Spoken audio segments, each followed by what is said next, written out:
A legend still circulates in Aksum today, according to which the ancestors of the inhabitants here knew how to melt stone. They poured it into long wooden molds, and when the stone cooled, they carved, polished, and transformed it into giant stars. These stars were made by the Cyclopes who populated the Ethiopian plateaus, long before the ancestors of today's inhabitants appeared there. The giants cut them from the rocks near the city and carry them on their shoulders here in the market. How could we, people of the 21st century, reply to the semi-illiterate people who try to find in legends the explanation of the mysterious stars of Aksum? Cyclops never existed, and stone cannot be melted.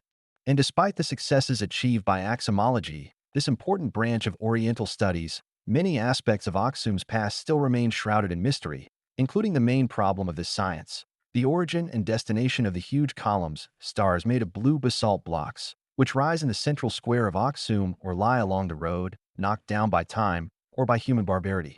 The tallest of the columns that have reached us is 33.5 m. But there are also smaller stars, between 5 m and 21 m in total, a little more than 200 basalt monoliths, different from each other, either slender and elegant, splendidly polished and richly ornamented, or intentionally primitive root.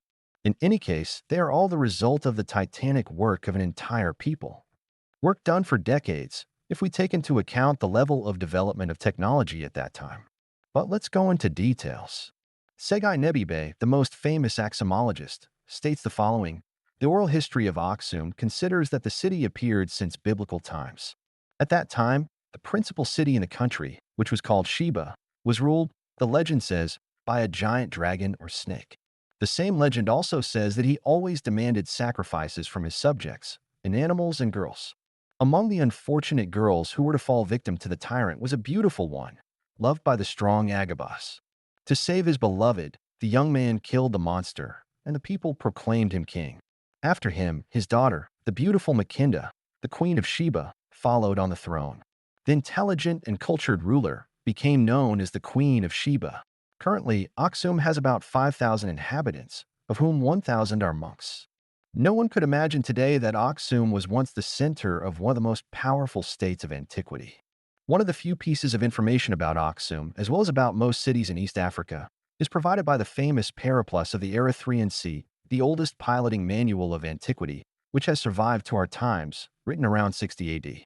The title of the manual speaks for itself. The Erythraean Sea was the old name of the Indian Ocean, and Eritrea a component part of the state of Aksum.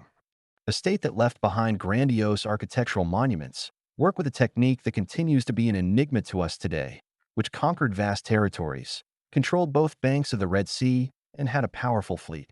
At that time, Aksum was such a powerful state that it treated countries such as Byzantium and India as equals.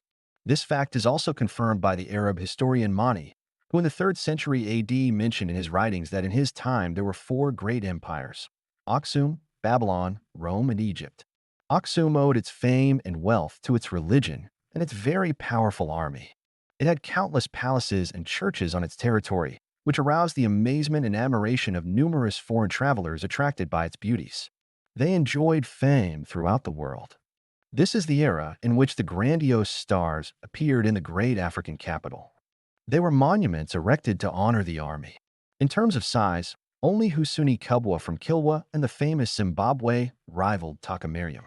However, the Palace of Aksum remains without equal in all of tropical Africa. Judging by the ruins of the discovered foundations, we rightly wonder how many floors the gigantic constructions in this area could have had. Archaeological discoveries made half a century ago lead us to believe that the stars of Aksum repeat the shapes of the buildings in the former ancient city. It was concluded that there were palaces with 4, 6, 12, and 14 floors here.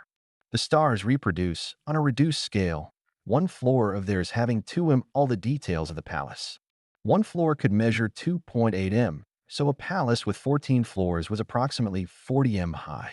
We are dealing with real skyscrapers, built at the beginning of the Christian era in distant Africa, far from Athens, Rome, and Babylon.